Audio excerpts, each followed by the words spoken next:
Is it just me, or has Ramadan returned so quickly this time? The month of Ramadan is soon upon us again. Subhanallah, I want to share something wonderful with you right now. You need to start making plans for what you want to accomplish throughout Ramadan because I'll tell you what it will do for you. How much of the Quran do you wish to read and how quickly? What you're going to read about optional prayers beyond the required ones, Salah. You might have the opportunity to accomplish a lot more. The novels you're considering reading, the lectures that you will be listening to, what you plan to do to increase your knowledge, and what you plan to do to gain more. What are you going to do to make this Ramadan more productive and meaningful? I'm standing here at night.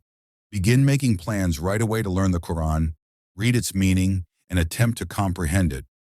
Implementing it by making a few changes in your life and taking advantage of Ramadan to make a total difference. We don't know if we will truly experience the month of Ramadan, which is why it's crucial to make sincere goals now. Ramadan was a phrase used by the Prophet ﷺ. Let us enter the month of Ramadan, please Allah. Let's observe the month of Ramadan. Ramadan has not yet begun. Since all of your actions are evaluated based on their underlying intentions, the hadith states that whoever intends to do good but is unable to do so, Allah writes a reward for that person.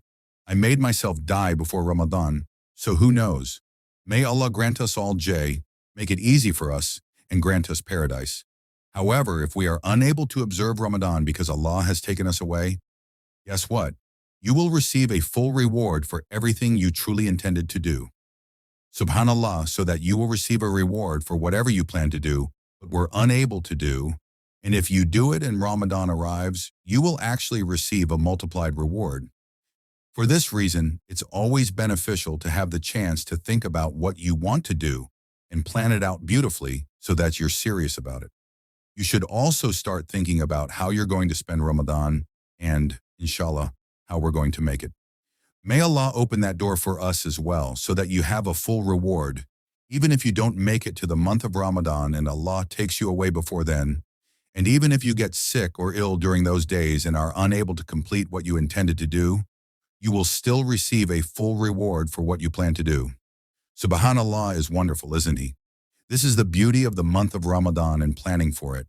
If Allah permits us to observe Ramadan and we are able to complete our plans, even if they aren't completed to the fullest extent, we will still receive a reward and a multiplied reward for everything we accomplished. Therefore, one of the most beautiful things we should begin doing now in order to prepare for Ramadan is to start planning and making Niyyah. I'm going to do this, and inshallah, this year I want to do that. I'm going to change my life.